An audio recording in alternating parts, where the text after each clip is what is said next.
Anti corruption bureau ने ठाकरे गुट के पूर्व विधायक वैभव नाइक को जांच के लिए नोटिस जारी किए हैं। नाइक के साथ उनकी पत्नी स्नेहा नाइक से भी मंगलवार को रत्नागिरी के एनसीबी कार्यालय में करीब 6.5 घंटे तक पूछताछ की गई। इस पूछताछ के बाद वैभव नाइक की प्रतिक्रिया सामने आई है। नाइक ने कहा कि पूरी जांच में पूरा सहयोग दिया जाएगा।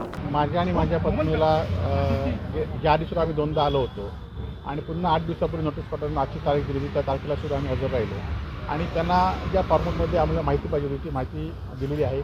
अजूनही त्यांनी काही माहिती मागवली ती सुद्धा त्यांना देण्यात येणार आहे आणि त्यांनी आमचे स्टेटमेंट लिहून घेतले, आमच्या उत्पन्नाचं सोर्स माहिती घेऊन घेतली आहे, आमचे बँक अकाउंट घेतलेले आहेत आणि सगळी माहिती त्यांना दिलेली आहे। पण साधारण कोणत्या मुद्द्यांवर तुमची जी आहे ती आज चौकशी करण्यात आली आणि कुठल्या विषयासंदर्भात तुम्हाला चौकशीसाठी बोलवलं होतं?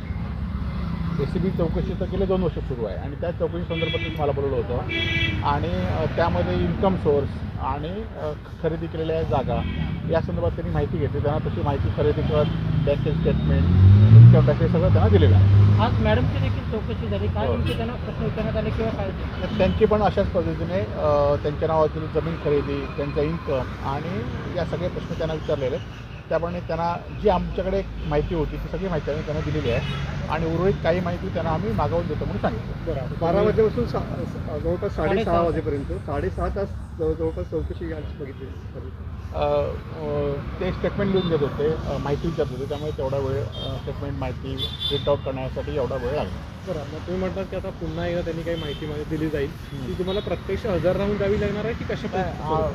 बघूया, त्यांना आम्ही माहिती पाठवू, त्यांना असले जर प्रत्यक्ष हजर राहिल्यानंतर पुन्हा हजर राहू आणि त्यांना योग्य पद्धतीने सहकार्य करण्याचं आम्ही ठरवलेलं आहे आणि त्या पद्धतीने आम्ही वागू। सकाळी म्हणालात की माझी लढाई आहे, मला तर एकट्यानेच लढली पाहिजे। नाही, खरं तर आपण बघितलं असेल की ही तक्रार झाल्यानंतर, चौकशी झाल्यानंतर आज सुद्धा आपल्याला ही लढाई आपण ज्या प्रवृत्तीवर लढत होतो त्यामुळे ही लढाई आपल्याला यापुढच्या काळामध्ये सुद्धा ज्यावेळी ते बोलवतील त्यावेळी आपल्याला हजर राहिलं पाहिजे, त्यांना माहिती दिली पाहिजे।